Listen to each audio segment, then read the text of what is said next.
وكلمة طيبة كشجرة طيبة أصلها ثابت وفرعها في السماء، وكلمة خبيثة كشجرة خبيثة اجتثت من فوق الأرض ما لها من قرار. يعني مذكور في القرآن إن في كلمة طيبة وفي كلمة، والكلمة الطيبة نقول عليها مرة صدقة، ونقول الكلمة الزين بتسد في الدين، والكلمة دي عليها عامل ما يقلش أهمية عن النية. أنا ممكن بالإعلام، سلاح الإعلام ده خطير جدا، لأنه أنا في مشاعرها بتتحرك بعد حوالي ربع ساعة البتاع اتحرق. وتيجي تشوف الناس انت بتولع ليه؟ يقول لك معرفش، لقيت الناس كلها بتجري بتولع ورحت اولع معاهم. ايه ده؟ الكلمة اللي اتقالت مؤثرة في الناس. طاقة المكان واحنا في البيت لازم طاقة المكان يبقى فيه كلام طيب، والكلام ده بدليل. يعني انت شوف الجامع كده، اما تقعد فيه تحس بهدوء وبراحة واعصابك هادية، وفي ناس كمان بتنام من الايجابيات والروحانيات اللي في المكان. يبقى الخطيب في الجامع وعمال يخطب، بس يعني من الناس اللي هي بتبقى تطول يعني، فتبص تلاقي الواحد كده ايه يعسل.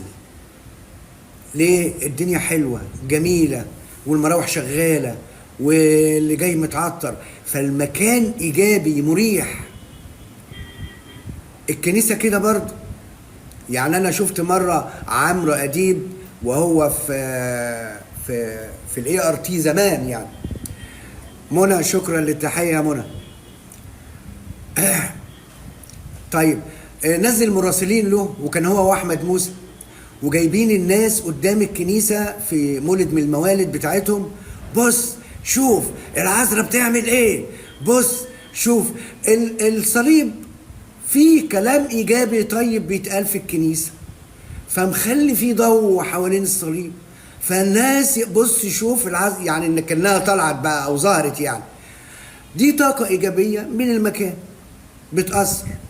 فاحنا لو احنا ظبطنا طاقة المكان عندنا، ولو احنا خلينا قوة النية عندنا متوفرة، وعرفنا ان 90% من تحقيق اي هدف متوقف على النية، الكلام ممكن يبان بسيط وسهل وبيتقال وبيتعاد وما فيش حد هيقول مش فاهم، كله هيقول فاهم، انا فاهم. لكن فهم عن فهم يفرق. انا بفهم وبنفذ. يعني تيجي تسأل على حد قانون الجذب يقول لك انا عارفه، ايوه والجذب وبتاع. طيب انت يعني تعرف تطبقه؟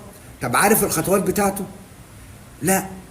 موضوع شيق جدا، رائع جدا، وممكن نخصص حلقة لكل طاقة من دول، سواء طاقة الكلمة ونفسرها ونشوف وزنها ايه، وفيها حروف سعد وفيها حروف نحس، ونعمل حلقة تاني برضو عن قوة الفكر، ونعمل حلقة عن قانون الجذب العام. كل حاجة من دول محتاجة حلقة ساعة ونص عشان نفهم ونطبق صح.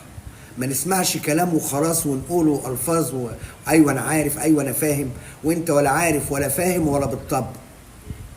أبقى أعمل إيه؟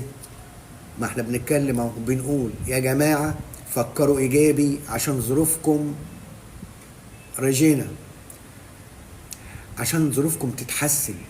إن الله لا يغير ما بقوم حتى يغيروا ما بأنفسهم. الأول أنا أنوي إن أنا أتغير. رجينا 5. شكرا للتحية. شكرا. طيب يبقى احنا دلوقتي لازم ننوي الأول نتغير، وأكيد إن شاء الله نتغير الإيجابي، ونعرف الطريقة المثلى، وندخل فيها آيات الله، وندخل فيها أدعية، وندخل فيها أسماء الله الحسنى. لازم تتغير الطاقة، لازم. وإيه اللي جاب أسماء الله الحسنى؟ عشان ربنا قال وقال ربكم ادعوني أستجب لكم، ورجع تاني في آية قال ولله الأسماء الحسنى فادعوه بها.